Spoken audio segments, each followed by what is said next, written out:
Yahoo! Hey everybody, welcome back to Jitterbug Home Services. Today we're in a home that's got a contract on it being sold, and we're replacing the deadbolt.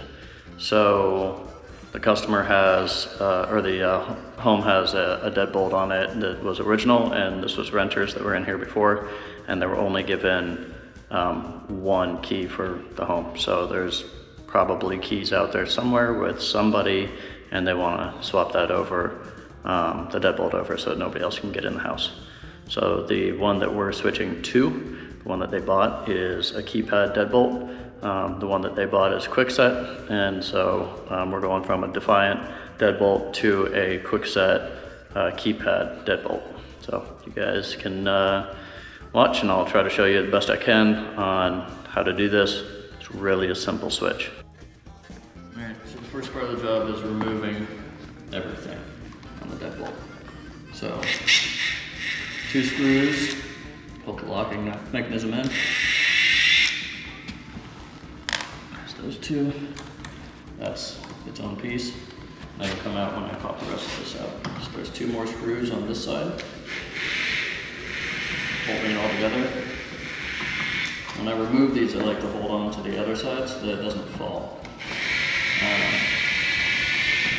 Even if they are getting rid of the deadbolt, it doesn't hurt to not damage anything.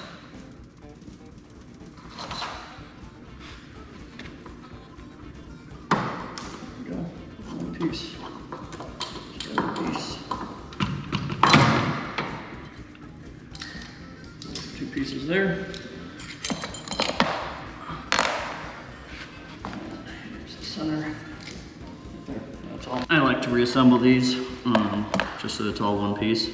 I'm still going to leave it for the customers. They can do whatever they want with it, since they will have the key for it.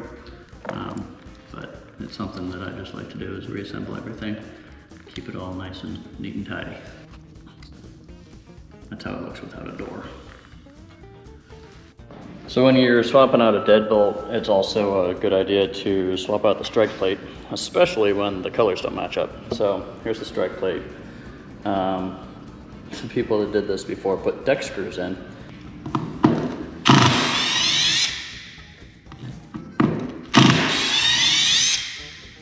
And when you're putting a strike plate on, it's always a good idea to put in longer screws, so the length of those screws is fine. And reason being, if somebody were to try to break into your house and they try to kick the door in, a short screw will actually snap off and allow the deadbolt to just break through the framing of the door. But if you put in a longer screw, it'll actually grip on and hold on to what it needs to, so that they can't get into your house. So now I'm going to put the latch in. These latches, if you can read that, it says up. The part that says up should go up. So when you put it in the door, right here, up is up, slides right in. And get 2 screws in that. And this part right here, a great part, you want to make sure that's dead center in the middle of the hole. So it is here, which is good. If it wasn't, then you could always extend this part of the latch to make sure that that gets into the center of the hole. New strike plate. This one has 4 mounting holes, which is always nice, because then you can put smaller screws and larger screws. The larger screws go towards the center of the frame. And like I had said before, it's just for added protection to have larger screws in there. I'm going to put the smaller screws in first, and that's solely just to hold it in place. The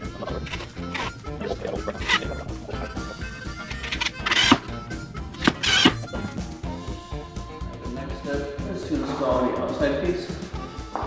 And following the directions given to me, the wire goes underneath the latch, the outside piece. So fish that under and pull it through right here.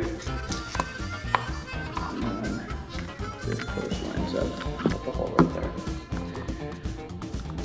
So I can let that loose for a minute. I have to be mindful it doesn't fall off.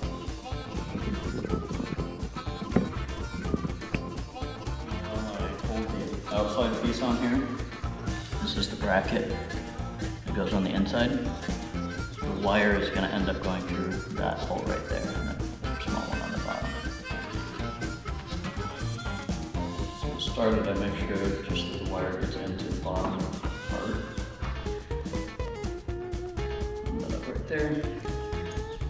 Put my screws in. And we're starting it out just to get it on there, just to make sure everything's there, get it lined up and held.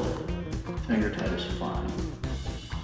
You don't want to over tighten these, because if you over tighten them, I'm saying when I do turn around and use a drill, if you over tighten them, the latch won't actually move very well inside the door because everything will be pinched together so hard. So you got to be mindful of how tight you go when you start to drill it. My drill has settings on it, not all of them do, but for this type of thing, I would turn it down to the first setting, which is just for basically assembly setting.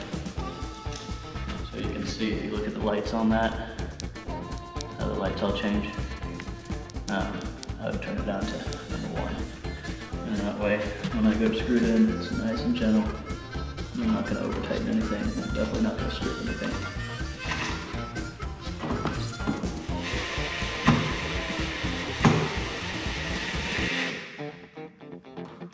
Just want it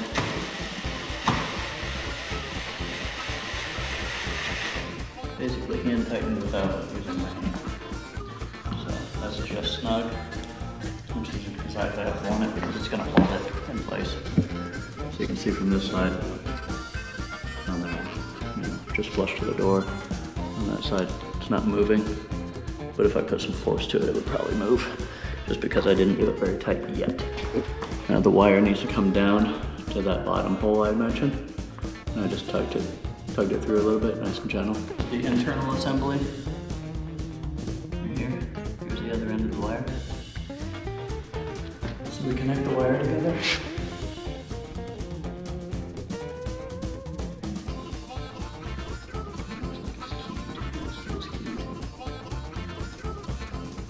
and gentle, put those together.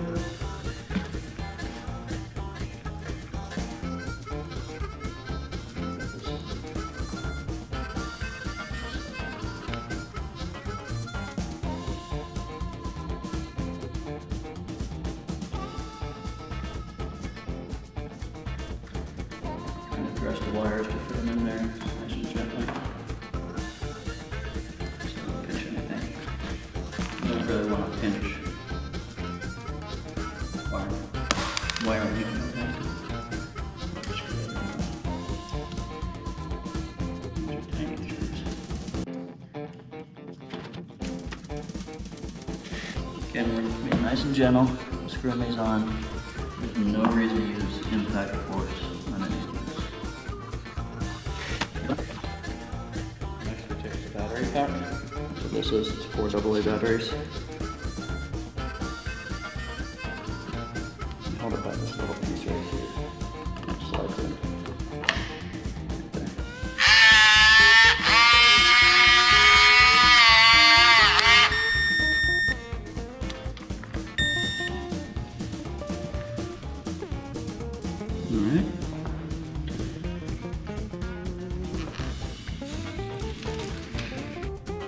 All right. Step in the assembly before programming this lock is to put the cover on. This is the cover. This goes on with 3 screws. Same size as those small ones when we put the inside piece on. Very tiny, they don't need a lot of force.